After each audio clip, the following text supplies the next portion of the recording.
Hello guys, എല്ലാവർക്കും F3 മുർഷിൻ്റെ പുതിയ വീഡിയോയിലേക്ക് സ്വാഗതം. അപ്പോൾ ഗൈസ്, ഞാൻ ഇന്നത്തെ വീഡിയോയിൽ വന്നിട്ടുള്ളത് നമ്മൾ ഗൂഗിൾ ക്രോം ഉപയോഗിച്ചുകൊണ്ട് ഒരുപാട് ഫോട്ടോകളൊക്കെ നമ്മളെ ഫ്രണ്ട്സിനും മറ്റുള്ളവർക്കൊക്കെ ഷെയർ ചെയ്ത് കൊടുക്കാറുണ്ട്. അപ്പോൾ ഈ ഷെയർ ചെയ്യുന്ന മുന്നേ നമ്മൾ ആദ്യം ആ ഒരു ഫോട്ടോ ഡൗൺലോഡ് ചെയ്യാറുണ്ട്. ഡൗൺലോഡ് ചെയ്തിട്ടാണ് നമ്മളെ ഫ്രണ്ട്സിനും മറ്റുള്ളവർക്കൊക്കെ നമ്മൾ ഷെയർ ചെയ്ത് കൊടുക്കാറുള്ളത്. അപ്പോൾ ഇനി മുതൽ നമുക്ക് ഡൗൺലോഡ് ചെയ്യേണ്ട ആവശ്യമില്ല, നേരിട്ട് തന്നെ നമുക്ക് ഷെയർ ചെയ്യാൻ പറ്റും വാട്സപ്പിലൂടെ ആ ഫോട്ടോകളൊക്കെ.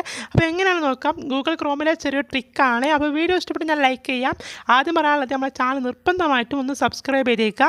ജസ്റ്റ് ഗൂഗിൾ ക്രോം ഓപ്പൺ ആക്കുക. നിങ്ങൾ എന്താണ് സെർച്ച് ചെയ്യേണ്ടത് സെർച്ച് ചെയ്യുക. അതിനുശേഷം നിങ്ങൾ ഇമേജ് ഓപ്പൺ ആക്കുക. ഇമേജ് ക്ലിക്ക് ചെയ്ത് കൊടുക്കുക. ഇമേജ് ക്ലിക്ക് ചെയ്ത് കഴിഞ്ഞാൽ ഏത് ഫോട്ടോ ആണോ നിങ്ങൾ സെലക്ട് ചെയ്യുന്നത് ആ ഒരു ഫോട്ടോമേ ജസ്റ്റ് ഒന്ന് ലോങ് പ്രൈസ് ചെയ്ത് പിടിക്കാം. ലോങ് പ്രൈസ് ചെയ്യുമ്പോൾ നിങ്ങൾക്ക് ഏറ്റവും ഇടയിലായിട്ട് ഷെയർ ഇമേജ് എന്നൊരു ഓപ്ഷൻ കാണാൻ പറ്റും. അവിടെ ക്ലിക്ക് ചെയ്ത് കൊടുക്കുക. അവിടെ ക്ലിക്ക് ചെയ്യുമ്പോൾ നിങ്ങളുടെ സോഷ്യൽ മീഡിയ ആപ്ലിക്കേഷൻസൊക്കെ നിങ്ങളിൽ വരുന്നതാണ്. വരുന്നില്ലെങ്കിൽ അവിടെ മോർ എന്നൊരു ഓപ്ഷൻ ഉണ്ടാകും. അവിടെ ക്ലിക്ക് ചെയ്ത് കഴിഞ്ഞാൽ വരുന്നതാണ്.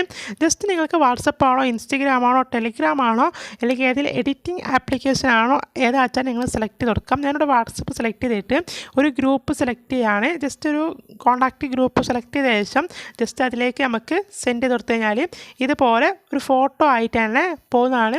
ഒരു ലിങ്ക് ആയിട്ടല്ല, ഒരു ഫോട്ടോ ആയിട്ടാണ് നേരിട്ട് പോകുന്നതാണ്. അപ്പോൾ വീഡിയോ ഇഷ്ടപ്പെട്ട് ഞാൻ ലൈക്ക് ചെയ്യുക, ചാനൽ സബ്സ്ക്രൈബ് ചെയ്യാം. ഈ വീഡിയോ നിങ്ങൾക്ക് ഉപകാരപ്പെട്ടിട്ടുണ്ടെന്ന് വിചാരിക്കുന്നു. അപ്പോൾ ഇനി മുതൽ നിങ്ങൾക്ക് ക്രോമിൽ പോയിട്ട് ഡൗൺലോഡ് ചെയ്യേണ്ട ആവശ്യമില്ല, നേരിട്ട് തന്നെ വാട്സപ്പിലേക്ക് അയക്കാവുന്നതാണ്. അപ്പോൾ ചാനൽ സബ്സ്ക്രൈബ് ചെയ്യുക. അപ്പോൾ അടുത്ത വീഡിയോയിൽ കാണാം. എല്ലാവർക്കും ബൈ ഗൈസ്.